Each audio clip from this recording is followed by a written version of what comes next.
आज माता मेरे मानव शरीर के माध्यम से इस कुटुंब परिवार में आई, उसी प्रकार से 300 वर्ष के पूर्व जगदम्बा इसी प्रकार से इसी रूप के परिवार में आई।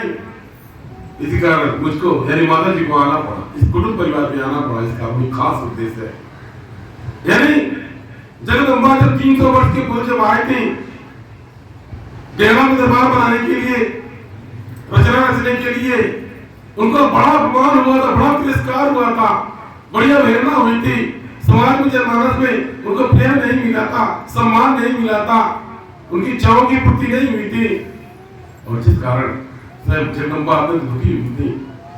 वह शक्ति थी कि उनको यह विदित नहीं था कि मैं कन्या के रूप में जन्म ली हूं। भगवान भोलेनाथ,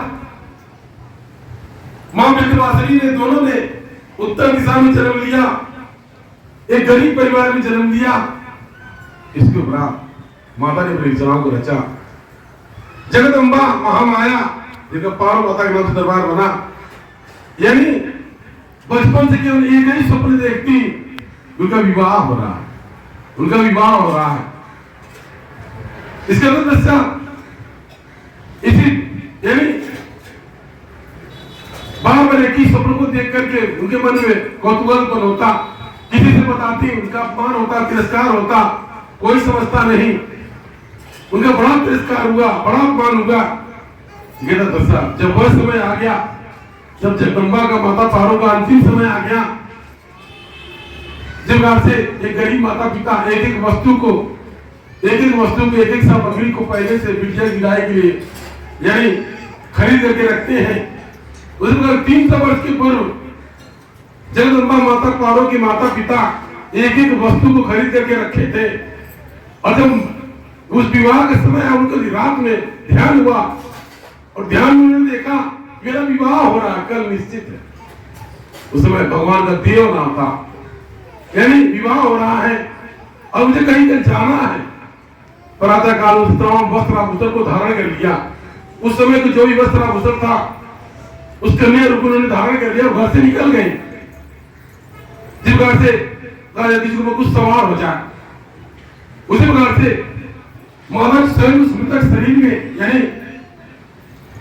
उस शरीर में सवार हो गई और गुल्ले कभी घर से बाहर निकल गए। तो चर्चा का विषय बन गया, और पहुंचते पहुंचते आपने देखा जो नदी है वो बहुत विशाल था। नैना दरबार में, नैना दरबार का खास नाता है, इसलिए महका नैयर है, पचौड़ी माता जी का नैयर है, खास है।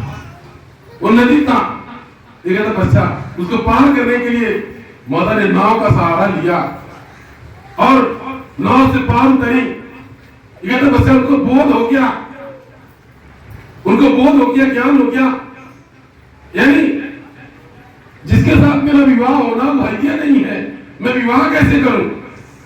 इतने में जो देव के माता पिता थे, यानी भगवान भोलेनाथ के माता पिता थे और नर्मदा मैया अकेला थे। इसके बाद यानी उनकी माता को उनका बड़ा प्रेम था, पुत्र का अत्यधिक प्रेम का बड़ा ध्यान देते, कहीं जाने नहीं देती थी। और जब निश्चित आ गया, समय आ गया, उनके मन में पगलाहट आया। और अभी लेना दरबार, तो लेना दरबार जब जंगल था, इस आदरबार था, इसलिए आदरवासनी कहा जाता है। किसी प्रकार से वहां पर पहुंचे, और पहुंचने के बाद में इन्होंने प्राण त्यागने का निश्चय किया, यानी पार्वती माता ने प्राण त्यागने का निश्चय किया। इसके उपरांत उस स्थान पर तो नाग नागिन यानी इच्छाधारी नाग नागिन वहां पर यानी प्रकट हुए, माता जी की प्रतीक्षा कर रहे थे। जो प्राण त्यागना चाहा, बोले आराधना क्या धरती पड़ जाए, मैं समा जाऊं। तो फिर जो प्राण त्यागना चाहा, इसको नाग नागिन हाथ जोड़ के खड़े हुए, माता मेरा उद्धार करके जाएगी, मुझे इस योनि से मुक्ति दे दीजिए। उन्होंने कहा मैं कैसे मुक्ति दे सकती हूँ, मेरा स्वयं अंत आ गया, मेरा स्वयं अंत आ गया, आज मेरा शरीर समाप्त हो जाएगा, मैं मुक्ति में चली जाऊंगी, मैं स्वयं दुखी पीड़ित हूँ, मैं तुम लोगों को क्या दे सकती हूँ। दोनों बड़ा प्रार्थना किया, उन्होंने याद दिलाया, आत्मबोध प्रदान किया जगदम्बा को, पार्वती माता को कि माता अपने आप को पहचानिए, आप शक्ति हैं। उन दोनों ने आत्मज्ञान दिया, आत्मबोध प्रदान किया कि आप अपने आप को पहचानिए, आप साधारण नहीं है, आपके बाद यानी यहाँ स्थान बन जाएगा, अगर बाहर भीड़ होगी, मुझे मुक्ति दे करके जाइए, इस योनि से मुक्ति प्रदान कर दीजिए। जगदम्बा ने जो अपने ध्यान को बंद किया, ध्यान में हुई, उनको पता चलेगा सही तो जगदम्बा हूं, मैं तो भगवती हूँ, एक रचना रचने के लिए आई हूँ। उन्हें तथार्थ का चलो ठीक है, तथार्थ मैं तो जिस योनि से मुक्त करती हूँ। आप क्या था, भगवान भोलेनाथ उस स्थान पर पहुंचे, उनको भी बोध हो गया। लेना मंदिर आप देखते हैं जो गर्भगृह है उस स्थान पर, अब तो तमाम बंद हो गया, पहले भी स्थान था, लेकिन बस्ता यानी भगवान को भी बोध हो गया कि मैं साधारण नहीं हूं, मैं भगवान हूं। आप कहते दोनों का बोध हो गया, संयोग नहीं था। इधर माता एक बार माता सिंगार पटार सब साधारण एक दुल्हन की मान सजी हुई थी और धरती में समाने लगी, उस स्थान पर समाने लगी। लेकिन बस बार बार नागरिक बार बार स्पेश करते, मुझे आशीर्वाद देकर के जाइए, कभी समय आएगा, समय अनुसार मैं जब कभी आप धरती पर आइए तो मुझे दर्शन का सौभाग्य मिले। मन प्रताप करके जो एक दूसरे का हाथ स्पर्श होता, एक दूसरे को स्पर्श करते, माता पूर्णते हुए समाहित हो गई। जब अपने आप को जान लिया और इस शरीर को नष्ट कर दिया, बोध हो गया, कहते पश्चात भगवान भोलेनाथ जी का जन्म हुआ तो उनको बोध हो गया और तरफ तरफ करके वही दोनों की मृत्यु हो गई। काफी वर्ष बीत गया, काफी वर्ष बीत जाने के बाद में फिर जगदम्बा ने रचना को रचा, इस स्थान को जगाना है।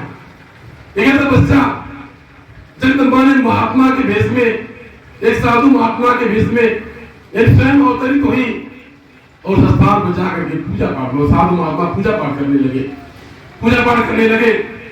धीरे यानी वहां से लोगों का कल्याण होने लगा, युग और समय बदलता गया।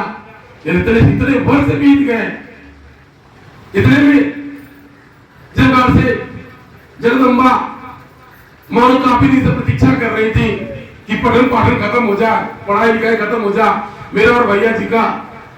तो माता तो उनको लगता है यानी 45 या 47-48 वर्ष के पूरा आ गई थी, आगमन हो गया था। पहले लेना वाली माता जी का आगमन हुआ। लेना वाली माता जी दरबार की कुल देवी है, उन्हीं के माध्यम से यहाँ का सब संचालन है। और माता कोई कलकत्ता विंध्याचल में कोई भी आए कि उनका सम्मान है, लेकिन इस दरबार में देने वाली, बनाने और बिगाड़ने वाली माता लेना देवी, लेना वाली देवी माता का ही सर्व रूप है। आप क्या था, जगदम्बा का सब दरबार का परिवार विश्वास करने लगे। तब मन में जिज्ञासा हुआ कि माता जी कैसे आई,